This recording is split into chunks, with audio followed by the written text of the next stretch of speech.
What's up, y'all? It's your host, Jordan, and this is Let's Look at the Tape. The show,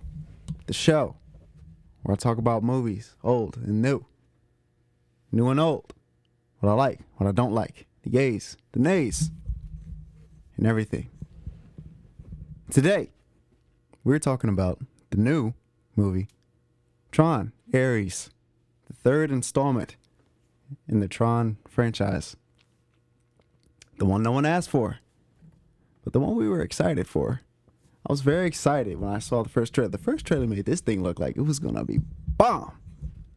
There was a lot going on. But I got to tell y'all, it was entertaining. It was entertaining, but it was not bomb. With that being said, we're just going to jump right into it. Let's look at the tape. Okay, according to IMDb, because, we go to IMDb, it's doing fairly well so far. It has a 6.6. I don't usually read that rating, but we're going to do it today. 6.6 out of 10. That's fair. It's okay. It's not great. It's not bad. It's fair. This is what the people think. It's fair. And I don't know what you think about IMDb. I don't know how much you trust it, Rotten Tomatoes, all that. Grain of salt. I'm just telling you what I think. So let's read the synopsis. A highly sophisticated program, Ares, is sent from the digital world to the real world on a dangerous mission. Don't you love how vague these synopses are? Okay. When was the last Tron? Tron Legacy came out. Tron Legacy came out when I was a kid. Don't ask me about the first Tron. I just watched that. I didn't even finish that. I'm not even going to hold you. I didn't finish the first Tron. I fell asleep.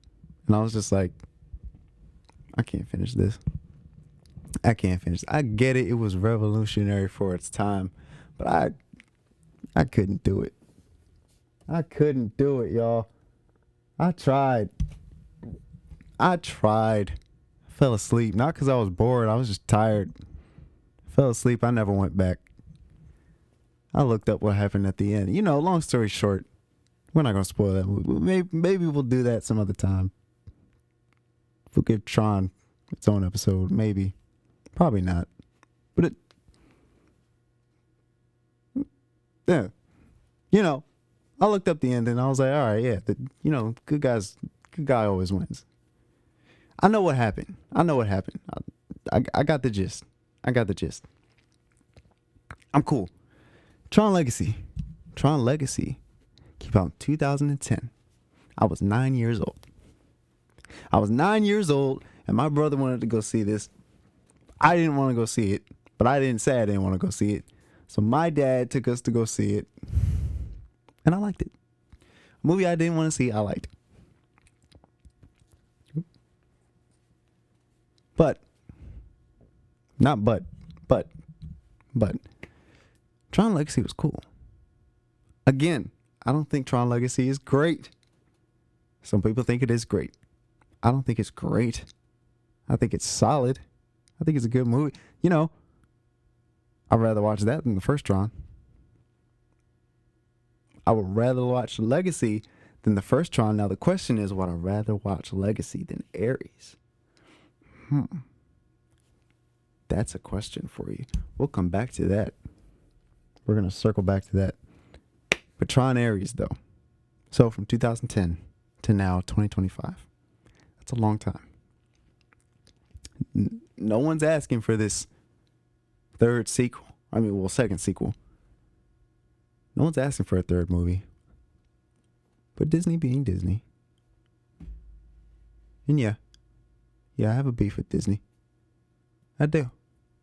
We'll talk about it some other time. Maybe we'll do an episode about production companies and what I like and what I don't like about them. Maybe we'll do that one time. Because I have another idea for an episode where we just talk about what's it called, the DCEU Before it was the DCU, the DCEU. What went wrong there? What I would have done? Whole nother episode. Let's stay focused. What was his name? Jared Leto. Jared Leto stars in this movie as Ares. This man can't catch a break. I haven't seen all his movies, but I feel like everything I have seen him in, he cannot get a hit. He can't get a hit. Morbius, trash. Trash. That's a whole different beef. Sony, what were you doing? Sony, what were you doing? Trash. But this man can't catch a break. Again, this movie's not trash.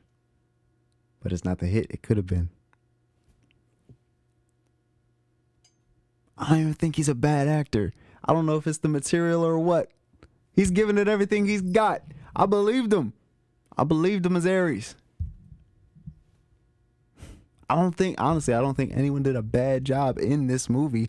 I think this movie just suffers from, all right, and what? We get what they're doing. We get what they're going after. All right, so here it is. Without the spoiler, my bad, y'all. If you're new to the show, up front, we do the Plain Cracker review, because that's what we've named it here. The Plain Cracker review. And then after, it's me and my spoiler fam. So I will kick you out if you haven't seen it, and then allow you back in when you have seen it. And if you choose to stay, if you sneak around, if you lurk around behind the seat, and you get something spoiled, that's your fault. Because I'm going to tell you. I'm going to tell you. Out of a courtesy for you.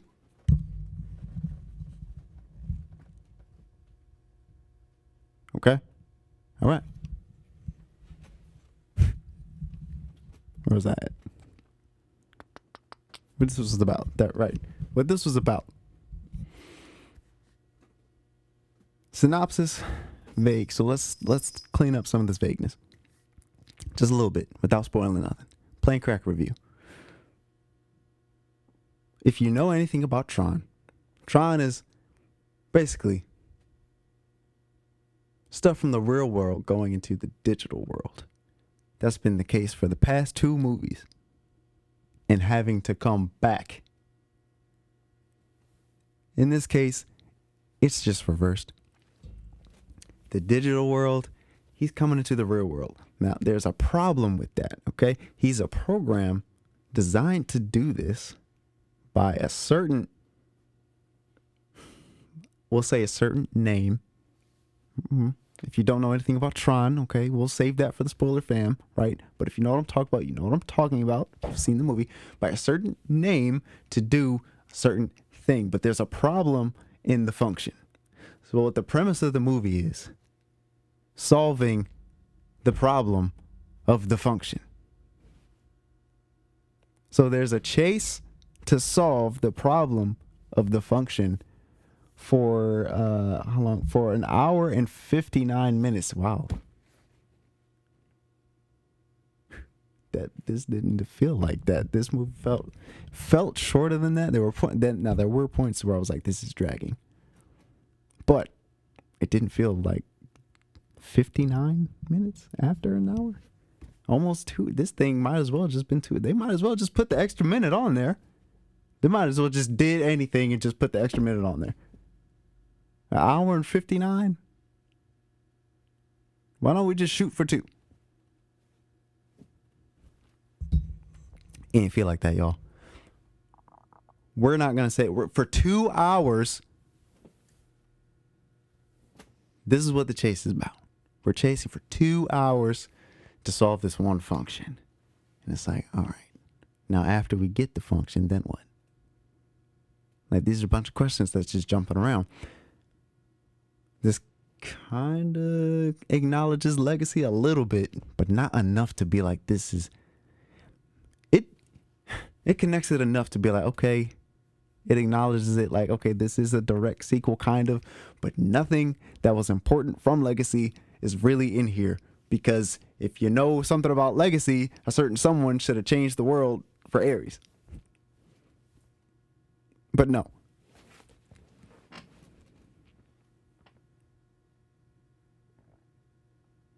It was just a lot of and what? Really? That's the best I can put. I'm trying to think of how to describe it to y'all. It's a bunch of and what? There were some cool fight scenes. There was some cool fights. I like that they were red. I like that they were red. You know, everybody has a color in Tron. I like that all we saw for the most part in this was red. If you don't know, red is my color. But. No but. Just is. I like that fact. I just wanted to put that out there. You want to know what did it for me with this movie? For the trailer? First time I saw it, when they cut that, and I can say this because it's the trailer. If you ain't see the trailer, you're just lost. When they cut that police car in half with the cycle, I was like, ooh. That did it. That did it for me. I knew there was going to be a chase, and they're going to cut the police car. They're going to wreak havoc on the city. I just didn't know to what extent. To the extent I thought they were going to go, they did not go. If anything, it's lackluster. You could say, man, Jordan, you're kind of bashing on this movie a lot to be like you were entertained. No, I'm just saying. It was a little lackluster. I wanted a little more oomph on it, you know? Just a little bit more to the punch. But I digress. What else can I say about this? What else can I say about this?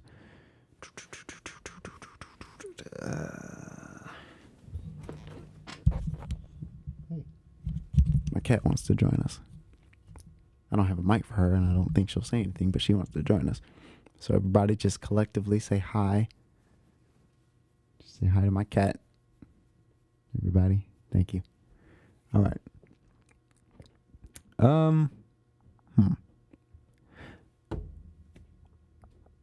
I can't say what yet.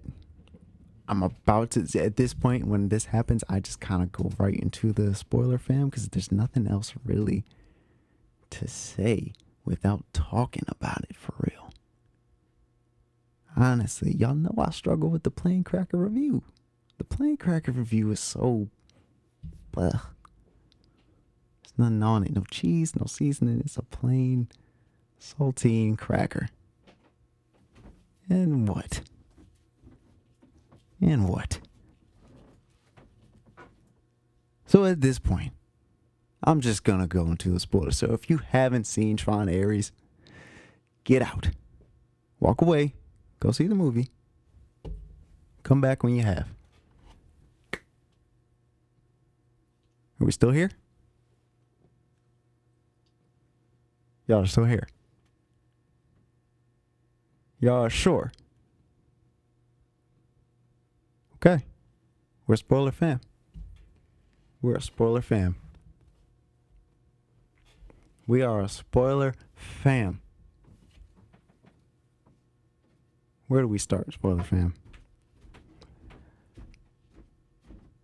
Let's talk about what the thing is.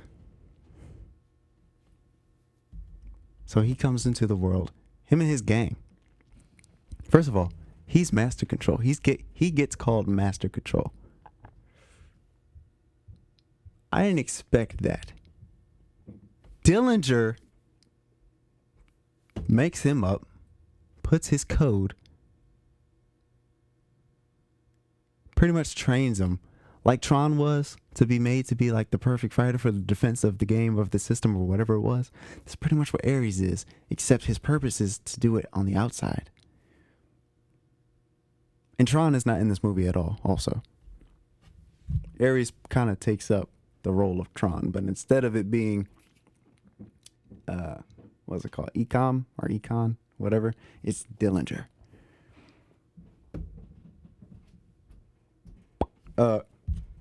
So yeah, when they bring him out, they do this whole demonstration. He's so cool, you know, sleek, in the black, polished. He could tell information. It's looking solid. They figured out how to do it. Can't maintain it. He only has what, 29 minutes. And again, what is it? What is it with this movie in time? 29 minutes. Just they could have just wrote 30 in the script. No, 30 minutes. No, it's like they're messing with this and be like, you know what? 29. Well, let's not give them the full 30. 29 minutes. And let's make this movie an hour and 59 minutes too. You know, could just cut off the extra minute just to mess with them a little bit. Why are you doing that? Why are you doing that? Just hit him for 30 minutes, a half an hour. Just hit him for the half an hour. No, 29 minutes, and then he de-reses back into the system. He can always come back, but he's not permanent. Quote, unquote. Permanent. Permanence. Right? It looked like it hurt. They have feelings that they don't know about. It looked like that hurt. To de-res, now I don't know what that feels like. I don't know what it feels like to go into the system. I think that would kind of feel funny, but they look like they were, I guess they did die after they de-res in the real world. I guess they did die. So I guess that would hurt for your entire body to fall apart all at once. I don't know if it burns. I don't know if it's sore. It looks painful, and I don't want any parts of it. But this is what the chase is about, y'all. This is what the chase is about for 2 hours. And there's only one person who figured it out. One person. And I don't even remember her name. What's her name? Eve. Yeah. They made a tree in the snow. They made a tree in the snow with oranges on it. That's the cherry, y'all. Don't trip.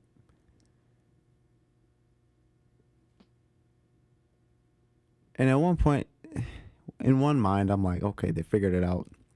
Tested it on the tree. This is the only place that you could do it, though? Was there a purpose for this? Was it because you were in hiding trying to figure it out? Or this is just where you want it to be?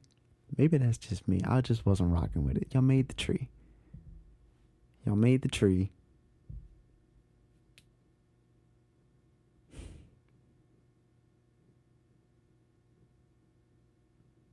And you figured it out, but I don't know. Something about that tree just...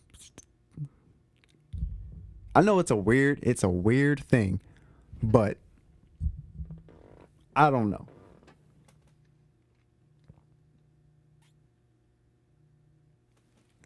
Then, once they figure it out, it's a run. It's a chase. She's trying to keep it secure. You got to keep the package secure. Dillinger sends Ares and his group to go get her because she has the code for permanence. He needs that code for permanence because even if one of them were to die on the battlefield, he can bring them back.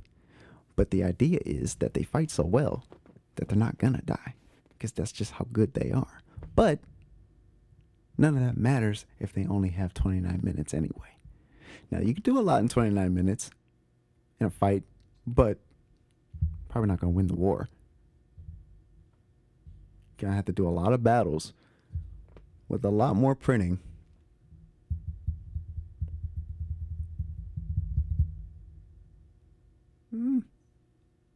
Yeah. Yeah. It would be a lot more printing. I was trying to think of the strategy behind that.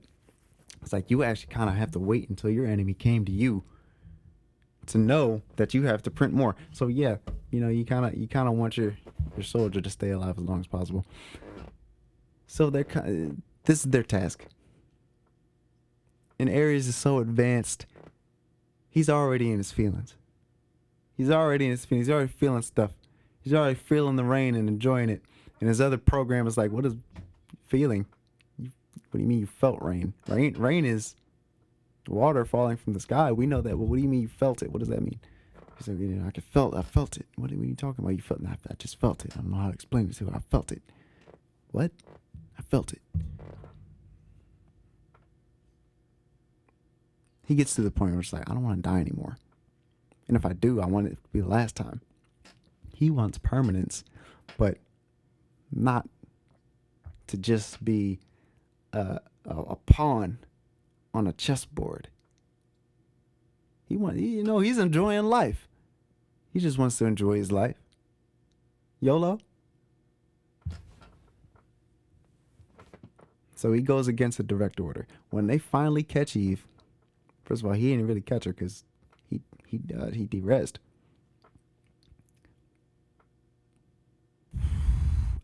What were they? Not Dillinger Security, but whatever. They weren't programs. They were real people, but they had a gun that puts you in the system. When they shoot you with it, it puts you in the system. And they caught her like that in the helicopter. So while she's in there, Dillinger tells him, Ares, just get the code, kill her. And Ares not really rocking with that. He don't want to do that. He defies the direct order. He's the most advanced. He's the most skilled. He's the most trained. He's the best. He goes against direct order. He now is no longer master control. Now it's his second who is master control. But when he called him master control the first time, that tripped me up. Because really, he's being the master control, kind of. Because the way it presented itself in the movie, if you've seen the first Tron, it's the face, it's the big head, it's the AI, but it presents itself as the head, as the face, and it's master control, and it it's pretty much a dictator. But it was kind of other way around, so I felt like he was like trying to, I don't know, get in his head or something like that. But he made him master control once he trained him up to be how he was supposed to be.